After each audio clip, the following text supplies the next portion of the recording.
मैं बच्चा नहीं चाहती हूँ, मैं कॉन्डम का इस्तेमाल भी नहीं करना चाहता हूँ, क्या करूँ नेचुरल तरीके से कि सेक्स भी इंजॉय करूँ और प्रेगनेंसी भी ना हो? क्या है ऐसे टिप्स एंड टेक्निक्स या किन चीज़ों का आपको ध्यान रखना चाहिए, उसके बारे में डिटेल में बात करेंगे। नमस्कार, मैं हूँ डॉक्टर नेहा मेहता। मैं एक सेक्स काउंसलर हूँ और पिछले काफ़ी सालों से प्रैक्टिस कर रही हूँ। अपनी हर वीडियो के माध्यम से सेक्स से जुड़ी सही जानकारी आप तक पहुँचाने की कोशिश है।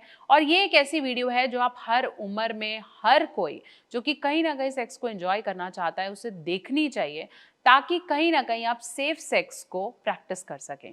तो अगर आप इस चैनल पे नए हैं तो इसे सब्सक्राइब करना नहीं भूलें, इस वीडियो को अंत तक देखें जो कि आपके लिए बहुत ज़्यादा ज़रूरी है।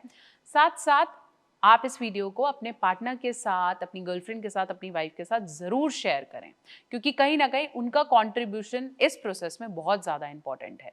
तो चलिए, मैं बात कर रही थी कि मुझे कॉन्डम यूज़ नहीं करना है। क्या ऐसे मेथड्स हैं कि बच्चा कंसीव ना हो?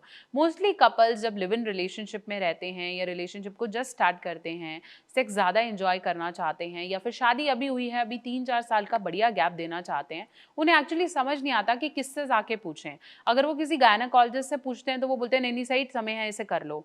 या फिर अगर वो घर पे किसी बड़े से पूछते हैं तो दे फील शाय। या फिर अगर वो किसी और कपल से पूछते हैं तो शायनेस वहाँ भी होती है, लेकिन उनको पूरा डिटेल में प्रोसेस नहीं पता होता। तो अब आप इसे ध्यान से समझिए।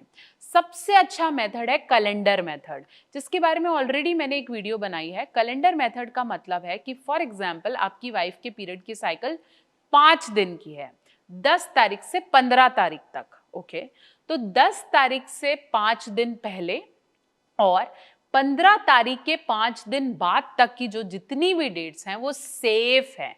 अगर आप 5 तारीख से 10 तारीख तक सेक्स करते हैं, 10 से 15 उनके पीरियड्स हो गए, 15 से लेट्स से अनदर 20 डेज तक, मतलब 20 तारीख इस महीने की तक आप सेक्स करेंगे तो प्रेगनेंसी के चांसेस सिर्फ 2 से 3% हैं। तो अगर आप इन दिनों का एक कैलेंडर बना लें और इन दिनों डेफिनेटली करें तो कोई भी प्रॉब्लम नहीं होती। एक ही चीज को समझने की जरूरत है कि पीरियड्स खत्म होने के जितने जल्दी दिनों पर आप प्रैक्टिस करेंगे, उतना chances of having a baby बिल्कुल कम होगा। तो आशा करती हूँ समझ में आया है कि कैलेंडर मेथड कैसे काम करता है। इंडिया में 50% से ज्यादा कपल कैलेंडर मेथड ही यूज करते हैं और बहुत ही कम केसेस में कोई रिस्क या बेबी होने के चांसेस हुए होंगे। दूसरी सबसे ज्यादा इंपॉर्टेंट टेक्निक है जो यूजली मेल्स यूज कर सकते हैं, वो है विड्रॉल मेथड। विड्रॉल मेथड का मतलब क्या होता है कि आप बिना कॉन्डम के सेक्स को एंजॉय करें और जैसे ही मेल को लगे कि उसका डिस्चार्ज होने वाला है या फिर उसका कहीं भी रसखलन होने वाला है, उससे कुछ सेकंड पहले वो अपने पेनिस को वजाना से बाहर निकाल दे और फीमेल की बॉडी में या कहीं भी आसपास डिस्चार्ज कर दे। ये मेथड में मेल को अपनी बॉडी पे, अपने लिंग पे कंट्रोल करना बहुत ज्यादा इंपॉर्टेंट है, क्योंकि अगर जरा सा भी इधर उधर वहां रिलीज हो गया और फीमेल अपने हाई ओव्यूलेशन डेज पर हुई, मतलब जब अंडा निकलने वाला है उस फेज पर हुई, तो प्रेगनेंसी होने के जरा सी भी एक बूंद से भी चांसेस हो सकते हैं। इवन प्रीकम से भी प्रेगनेंसी होने के चांसेस हो सकते हैं। तो मेल को अपना जो वो बाहर निकालने वाला प्रोसेस है वो जल्दी थोड़ा सा करना होगा और इस पर डेफिनेटली कंट्रोल करना होगा।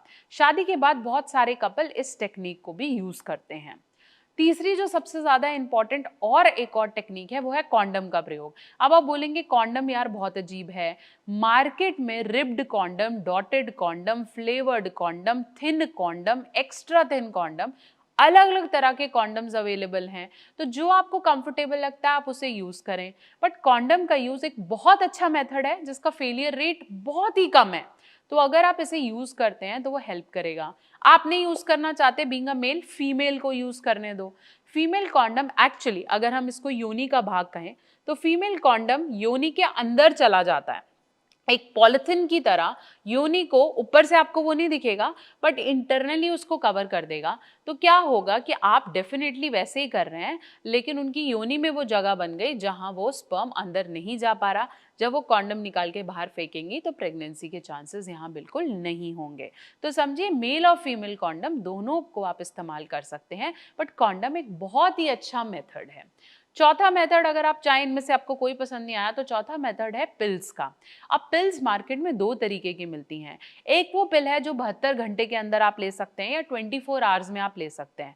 बहुत लोग मुझसे पूछते हैं कि सेक्स से पहले ऐसी कोई पिल ले लें कि प्रेगनेंसी ना हो। That is not possible. Sex के बाद आप पिल ले सकते हैं कि प्रेगनेंसी ना हो, जो अब मैं इमीडिएट पिल्स की बात कर रही हूँ, तो इसके लिए 72 घंटे और 24 घंटे की पिल्स मार्केट में अवेलेबल हैं।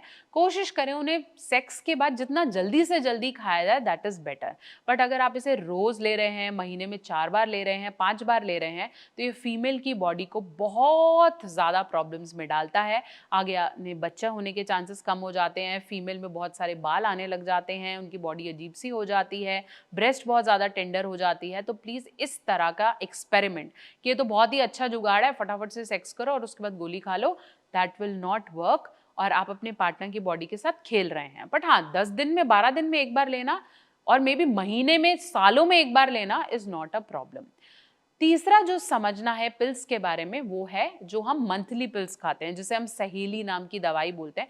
और भी बहुत सारी दवाई हैं, माला डी, माला एन। ये कुछ ऐसी पिल्स हैं जो फीमेल में भी शादी के बाद खाती हैं, जो कि कंटिन्यूसली खानी होती है। ये एक बड़ा सा पत्ता होता है जिसके अंदर कुछ सफेद रंग की और ब्लैक कलर की गोलियां होती हैं। वो आपको रेगुलरली एक पिल खानी है और वो तब तक खानी है जब तक आप बच्चा नहीं चाहते। इस पिल के कोर्स के दौरान जो आप साल, 1.5 साल, 2 साल चला सकते हैं, जो कि गैपिंग का मेथड है, गैप कर लिया एक से दूसरे बच्चे में। इसमें आपको क्या है कि अगर आप वो पिल्स ले रहे हैं तब तक आपको कंसीव नहीं होगा, लेकिन जैसे ही आप पिल्स को छोड़ देंगे आपके कंसीव करने के चांसेस बढ़ जाएंगे और हो जाएंगे। तो ये गैपिंग का मेथड है। आप डेफिनेटली माला डी, माला एन और इस तरह की पिल्स का सेवन कर सकते हैं। अब जो एक और मेथड है वो है इंजेक्शंस। हाँ, ऐसे कुछ इंजेक्शंस हैं या ऐसे किस तरह के पैचेस या जेलीज हैं जो कि इंडिया में बहुत ज़्यादा अवेलेबल नहीं है, जो फीमेल हर दूसरे मंथ या 1 मंथ में इस्तेमाल कर सकती है। जो कि ऐसे इंजेक्शंस हैं जो आप हर 2 महीने या 1 महीने में लगा सकते हैं। इंट्राडर्मल होते हैं, आपकी स्किन के कहीं ना कहीं अंडर लगते हैं, और उसके बाद गोली का ही एक रिप्लेसमेंट है जो कि कहीं ना कहीं आपकी प्रेगनेंसी को खत्म करता है। जब तक आप वो इंजेक्शंस लगवाते रहेंगे, प्रेगनेंसी होने के चांसेस नहीं होंगे। तो समझिए, बहुत अलग अलग तरह के बर्थ कंट्रोल मेजर्स हैं। कॉपर टी एक बहुत अच्छा एग्जाम्पल है। कॉपर टी कहीं ना कहीं आपकी प्रेगनेंसी को होने नहीं देती है, कहीं ना कहीं बैरियर मेथड यूज करती है। तो कॉपर टी भी गैपिंग का मेथड है। ऐसा नहीं है कि आप शादी से पहले कॉपर टी यूज कर लें और फिर सोचें कि बाद में ठीक है, बाद में कोई प्रॉब्लम नहीं आएगा।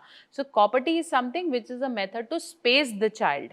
कॉपर टी की डिटेल वीडियो बहुत जल्दी आने वाला है, तो आप इस चैनल को सब्सक्राइब करना नहीं भूलें ताकि वीडियोस आप तक मिलती रहें।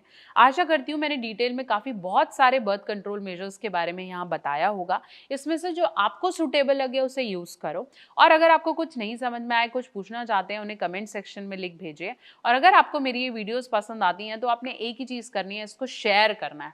Share it to more and more people, ताकि वो लोग जो खुल के एक्चुअली किसी से बात नहीं कर पाए, शेयर नहीं कर पाए, even if it is a male person. आपको नहीं लगता कि एक आदमी को पता होना चाहिए कि ऐसे कौन से मेजर्स हैं कि मैं अपनी वाइफ को बार बार या प्रेगनेंसी के इश्यूज को हैंडल ना कर पाऊं। सो समझिए, इस वीडियो को ज़्यादा से ज़्यादा लोगों तक पहुंचाएं। बहुत जल्दी मिलेंगे एक और वीडियो के साथ। इस चैनल को सब्सक्राइब करना नहीं भूलें।